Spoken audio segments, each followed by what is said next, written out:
Unfortunately, that season came to a very sad ending when you guys lost in overtime against UMass.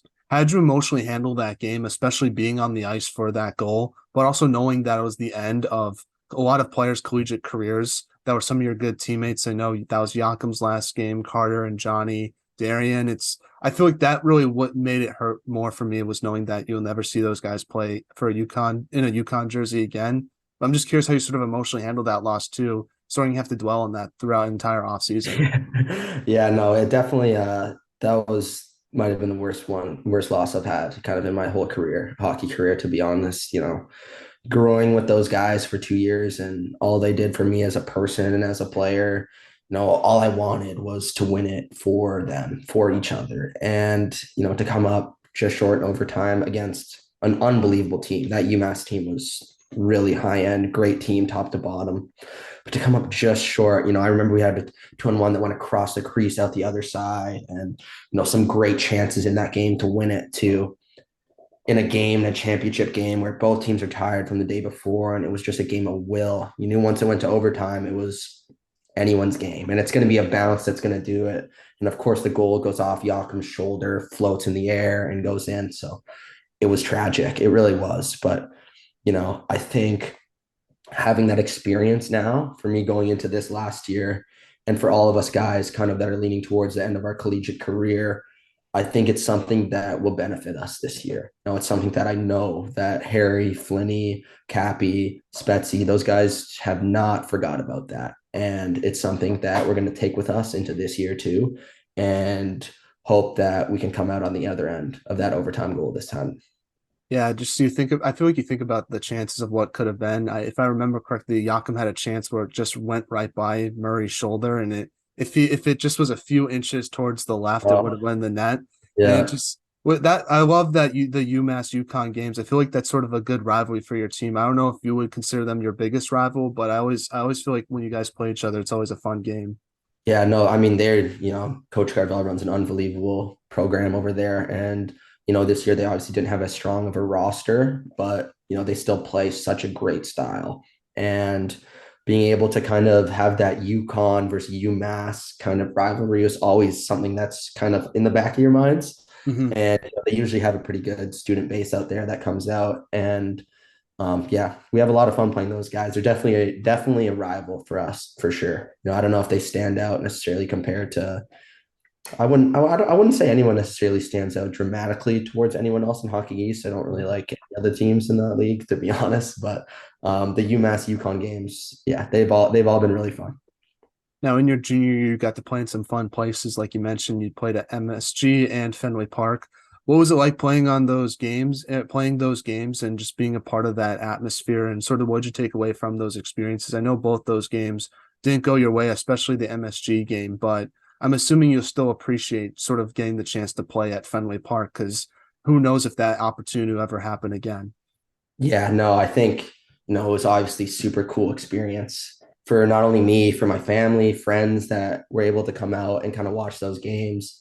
It was super cool experience. Fenway Park. I've obviously watched some baseball games there, and but I've never been down in the dugout. I've never played outdoors even in my life before that. So that was a really cool experience. It's kind of weird. Once you have one shift in you in both those games, it's kind of like any other game, essentially. But the build up, Hmm. the start of the game, the warm ups, those is kind of when you look around and you okay, I can appreciate this. But usually come game time, it's kind of just like any other game. Of course, except in that MSG game when they scored two in the first 30 seconds or whatever it was.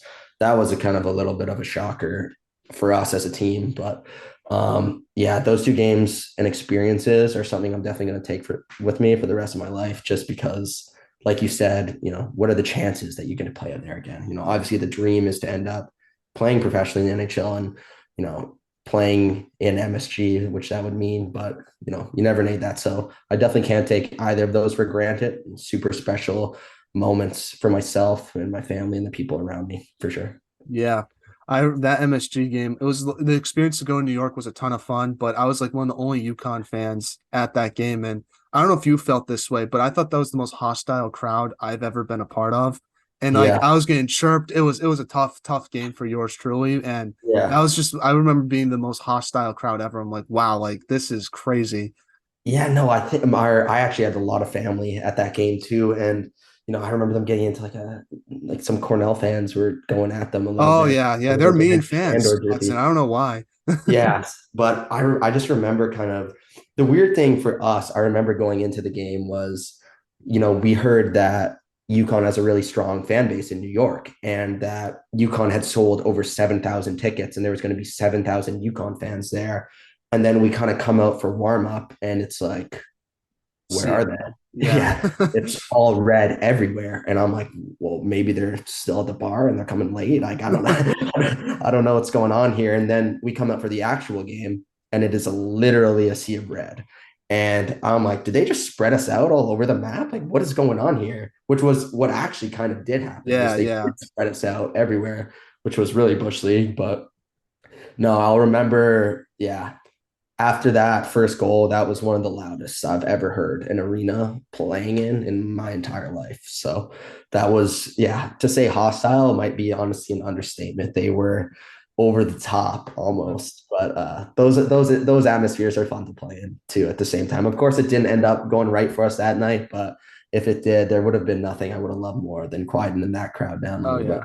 Oh yeah, for sure. I was holding the ground for you guys though. Don't worry. In the Yeah, stands. we I needed was that. We needed some more of that out there. but I remember Mark Yatcomb. It was a game against UMass, and the UMass crowd was chirping Darian the entire night. Darian had his best game, and then when Mark scored that go-ahead goal to pretty much seal up the game, when he shushed the crowd and Yeah. everyone was leaving, that was a good celebration. So those are definitely fun when you get to silence the crowd like that. Oh, you like, yeah. One of the favorite things Coach Cav always talks about too, when you're playing on the road. I'm personally, I love playing on the road. I love those atmospheres, those hostile environments. But, seeing the home crowds, fans kind of walk up the aisles at the end of the game with a minute left or 30 seconds left when you got one in the bag, those ones tend to feel a little bit better for some reason than the ones at home. It's just going on the road in their place and wrecking those people's nights always feels good for some reason. Now let's do talk about your home games because you guys opened up the new rink this past season.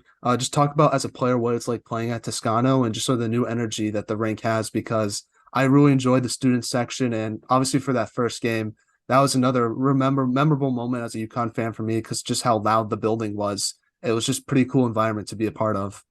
Oh, it's special, to be honest, man. It's the only way I could describe it. We love playing at XL. We have a great base of true hockey fans and school fans in Hartford that, come out and have been supporting this program for 10 years at that arena, right? But being able to have that rink on campus and, really appreciate Dan Toscano. And, I got to know his son Jeremy really well kind of over the past 2 years, which is just unbelievable family. And, we're so thankful to them that they're giving us an opportunity to play on campus in front of students. And yeah, we had a lot of fun playing in that rink. We had a decent amount of success there. Of course, we don't win the home opener, but after that, we had a Yeah. lot of success in that rink. And it's something I think we can take into next year too, is, it's a little bit of a tighter barn than kind of some other rinks in college. And I think that benefits the way we play quite a bit. And yeah, it was so much fun. There was a couple games. It was that one, the students only game was obviously super cool. And yeah, being able to have that facility there too, just for day-to-day use, man, it's something I wish I had for full 4 years, but I'm very grateful that I've got to have it for these past kind of that past year kind of down the stretch there. Yeah, and I saw that they just finished construction and they put the hockey's like team flags on the Oh roof, yeah, so yeah, it they got looks them up super now. cool and finished now, which I'm excited to Yeah. see what that looks like. And talk a little bit more about that student only game because obviously one of the biggest moments with the new rink was when you scored the first OT winner against Alaska Anchorage. Just talk about that goal and just the energy the crowd had after you celebrated because it was a sort of a weird goal where like it hit the goalie and it sort of bounced it in. And I'm assuming it probably felt like it forever for it to actually go in the net. But just talk about sort of that moment for you because I think that's probably one of those moments in your career to sort of look back on like that's pretty cool. Oh man, yeah, that was special to kind of get those, You never everyone dreams of kind of scoring those kind of goals in those moments, but once you do in reality, it's obviously the initial feeling you get is awesome, right? Of course, that was a tough game for us as a team. Alaska, they came to play that night. They were a good team that I think maybe didn't get enough credit. They played some tough opponents and they kind of held their own against a lot of tough teams. And their goalie had an exceptional night that night. They came back on a slate and that's Twerberg, I call him Raiho. Raiho and I always kind of had this fun overtime connection, where I kind of like to bring that positive energy back on their boards where, even though we would wait for Coach Cad to say, Raiho, how'd he going? It's like, I'm looking at him, like, we kind of know, like, we're going Yeah. here. Let's go. We'd practice together all the time, 3-on-3. We had such good chemistry where we kind of, I'm trying to set up Raiho on this crazy drop back pass to get him just flying up the zone. And this time I think we got a quick turnover and he turns on the Jets. And I'm like, he's going to find me. I know he's going to find me. He always finds me here. And I think it was one of the hardest passes I've ever received, but it was the absolute laser right on my tape. And, something that I've kind of worked on over the last 2 years is just try and get the puck off your stick quick. It doesn't even have to be the hardest shot or the most accurate in the world. But, if you can put it in a great area and get it off your stick fast, it's so hard for goalies to track the puck as they're moving side to side compared to when they're completely set and ready. So kind of just having that in the back of my mind, I just got a floater off. It was not a pretty one at all. But, kind of once that went in, and I think that might have been one of the loudest I've ever heard that barn too. That was really cool. And I remember kind of walking out of the rink with having a couple students being like, "Oh, you're Hudson. Like that was a great game. Great goals at the end." And first time in my college career that's happened. Right? Of course, is you get a new rink on campus, have a student only game, and to get kind of the recognition from those people, the students at the school, that felt really cool. I'm just going to be honest with you. It was a really cool experience for myself and for our team to get the win in that game. And hopefully we're going to have a lot more moments like that in this upcoming season. Yeah, especially at a school like UConn where you have so many big time athletes, like Paige Beckers and obviously with some of the men's basketball players like Carabin, who just won a national championship to sort of be in that group must be something really special. Yeah, no, it's cool, right? I mean, UConn is a huge promoter of just excellence throughout all Mhm. their athletic programs. So we're kind of trying to follow right behind the basketball team. They obviously won a national championship this last year. We have the same goal in mind going into this next year, right? Is every team on campus is usually a really good team in terms of whatever league they play in. They usually kind of have a lot of success. Typically, UConn just finds a way. So, to be a part of that school and to kind of learn from the culture and the environment of everyone there has been special, man. I wouldn't have traded it for the world. So, yeah, it's so cool to be a part of such a cool school that shoots for excellence continuously. They had a tough game against UMass Lowell where, let's be honest, Griegels really stole that game for the Riverhawks. How motivated your team after that game? And what'd you take away from that loss? Because I feel like those are the toughest games where you were the better team. But as Coach Cav says, sometimes it should be called goalie, not hockey, because sometimes the goalie can just steal a game from you like that.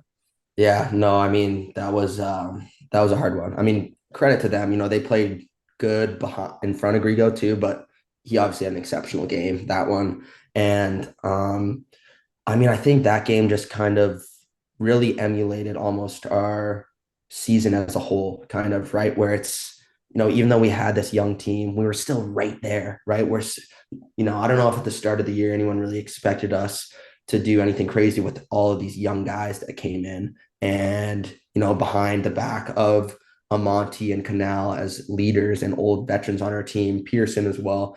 Um, we found a way, and I think down the stretch, we kind of lost it a little bit. We were dealing with a little bit of injuries and stuff and such, but, we kind of just didn't have that finish down the stretch that we needed to. And I think that just showed in that game a little bit. And as a team, or personally and as a team, you learn, a tough lesson about college athletics is you have a full season of 32 games, but it can be over just like that. One game playoffs, it's everything all in one game. And, I remember my freshman year, we talked about Providence earlier, right? And it's one game and we got blown out that game. And it's like, wait, there's no way. Like, that's it. Like, you don't even get a chance to rebuttal. There's nothing. And there isn't. There's no rebuttal. It's one game. You're done.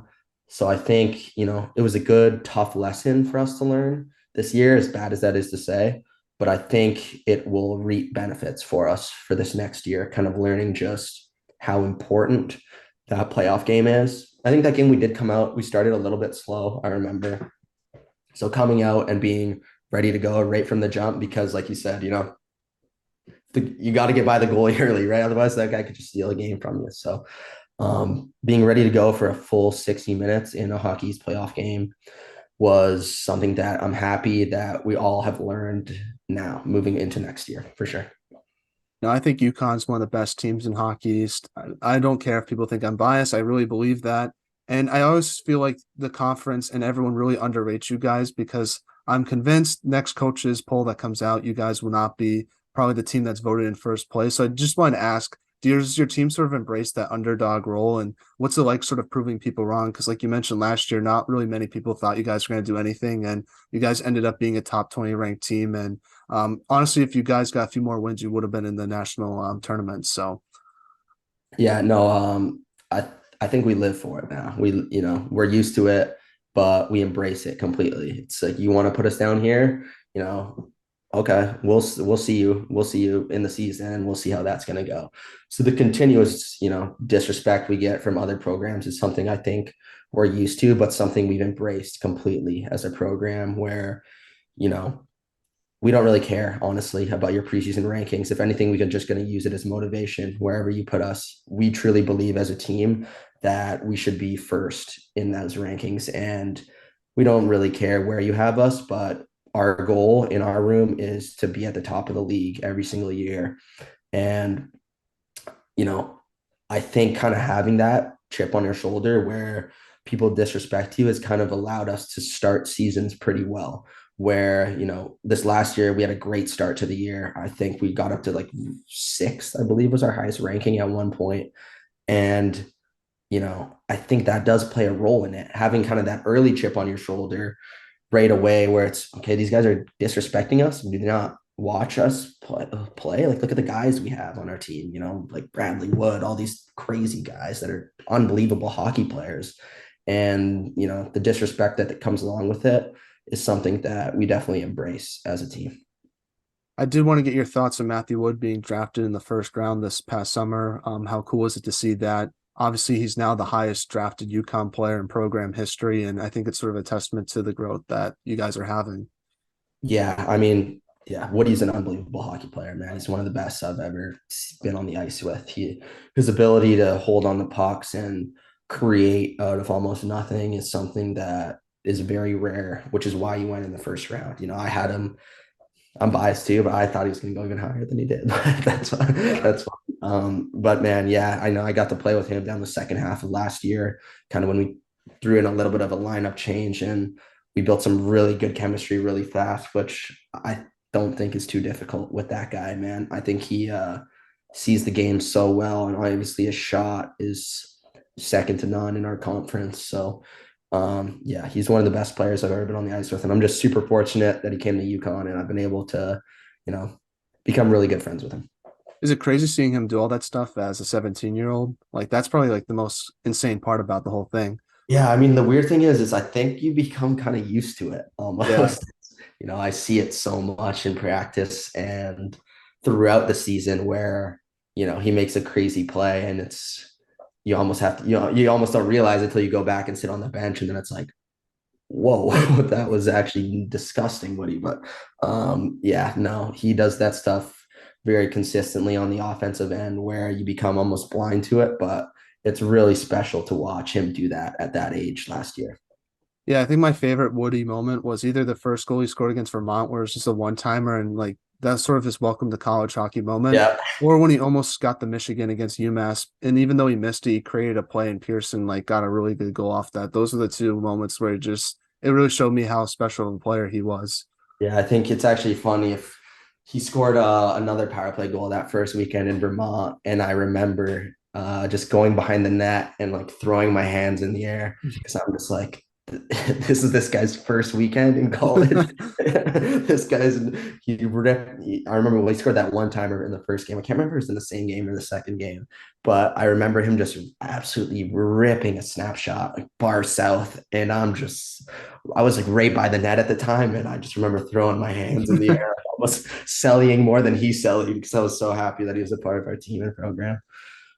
I always like getting a Coach Cav story, but one I want to get from you because I think you were on the bench when this happened was when Chase Bradley got the empty net goal against BU. What was your reaction when you saw Cav banging on the glass when he finally got his first postseason win as a coach? Is there any backstory to it? Because I feel like he's sort of nonchalant about it and doesn't like sort of talking about it. Yeah, I mean, I don't know if there was any crazy backstory to it. I think there was a lot of passion Yeah, involved. He's put in a lot of work to this program and to this school, and he hasn't been able to reap the results. And to see that happen with that group too, which was an older group who went through a lot of ups and downs with Coach Cav during their time there, to see them be rewarded, I think was just emotions took over him. And I think I was the first one to give him a fist bump after I saw him do that. yeah. But no, to have a coach like that who puts it all on the line for us is it was really special. It was special for our whole team and program. And I'm sure he's super humble about it, but I'm sure he felt special about that win too. And of course, in the moment, your sights quickly change to, okay, but now we're going to the Garden. We got bigger things in mind. But when you look back on it from above, I think it was really cool for everyone involved, just that game. I don't know if you remember this, but when Gatcombe got the empty net at the Garden at the Northeastern game, the entire bench goes crazy. And I just remember Cav like, settle down, Settle settle. down, settle It's like one down. of the funniest clips ever. Yeah, yeah. I mean, that's kind of a coach's job. They got to keep us under control. But that game, I think, was also such an emotional game. I remember, we talk about rivalries. We had a big one with Northeastern that year. I know those older guys just couldn't stand those younger offensive guys on Northeastern and just go to war with them every night. I remember like one of the craziest things is like I didn't see Turnbull really hit a lot the whole Oh, he had season. two big hits against And like then he has Novak, who's like two. one of the biggest players in hockey East. Yeah. Yeah, and he drilled them. And then Jordan Harris, who's an Yeah. unbelievable hockey player and defenseman, one of the super shifty too, just coming up the middle, and Turnbull just stands him up right on the blue line, like hard. And I know how strong Turnbull is from being Yeah. around, but I've never seen it in action like that before. And that was almost crazier than when we scored the empty netter because I'm like looking up and down the bench, like going crazy. That was such a cool moment too, that game. I feel like there's probably some anger because he missed that big breakaway too. So maybe Oh, yes, he part of it did miss too. that. Yes, he did. That definitely would have pissed him off for sure. Those things get him going a little bit. So, yeah. Well, before we end this interview, Hudson, do you have any message to any of the Ice Bus fans listening to this episode? I know myself, really looking forward to the season starting. Even though most fans probably can't make it to that Colgate series, I know the Holy Cross series is going to be a lot of fun to sort of see you guys back on the ice in person. So, do you have any message to any of us for the upcoming season and what we can expect from you guys? Yeah, no, I mean, you should expect the best. I think, we all train and work hard in the off season to come back at our best every year. And when I look kind of up and down the room now, it's go time. We have one of the best teams, if not the best team, skill wise that we've had since we've been here, with a lot of new guys coming in with really high ceilings and a lot of guys coming back that should take an even farther jump than they have already. So I think it has a really good chance to be a super special year for this program. And we're really thankful for you guys coming out and supporting us all the time, and continue to pack the Toscano, and we'll have your guys back out there for sure. Any shout outs you want to give to any of your teammates, family members, and friends? And who should we have on the podcast next? I would like to do one more interview before the season begins. I know we don't typically do interviews, but I'd like to do one more if that's the case. Yeah, that's a good question. I think, I've so many people in my life, man, that have come in and out. I remember, kind of just throughout this interview, I shared, Cam Keith as an unbelievable coach, Ryan Kerr is just a great trainer. And I'm going to kind of leave the friends and family out of it just because there's so many, and they've all played such a pivotal role and they know who they are. In terms of next, I think a funny character on the team that, should have a really good chance to be a huge part of our team for this next year is Jake Black. I think he's someone who kind of found his game down the stretch there that surprised a lot of people almost saying this guy can play and he can play this level consistently and for a long time and have a lot of success. So that'd be someone that I would look at to have on here. I'd love to hear kind of what he has to say about these questions too. Definitely reach out and see what he has to say. How are you going to remember all the Jakes? Jake Valou, Jake Richard, Jake Oh, Hinton, and yeah. Jake Black. It's kind of weird, man. Almost we got so many Jakes kind of going through our team, but no, we don't usually call anyone by their first name. So it's yeah, we'll figure out names. The weirdest one is like, we usually go last names, right? So but now we have two Flynns. That's kind of a little bit of a Yeah. curve at some point too. So yeah, we're gonna have to figure some things out with that for sure. But yeah, we'll be all right. Well, thank you so much, Hudson, for taking time out of your day and coming on the podcast. I really appreciate you doing that. I enjoyed our conversation today. It was fun getting to look back on some fun UConn hockey moments, and I can't wait to see you guys play in person. I love going to as many games as I can, and obviously you see me during the warm-ups watching you guys do that, which is always a lot of fun. So can't wait to do that against Holy Cross. That should be a good time. And yeah, thank you so much for doing this. I enjoyed our conversation today. Yeah, man. Thanks, Matthew. I appreciate it, man. Anytime. We had a lot of fun today, kind of talking about reliving some old good memories too at the same time and looking forward to next year tremendously. It should be a great year for us.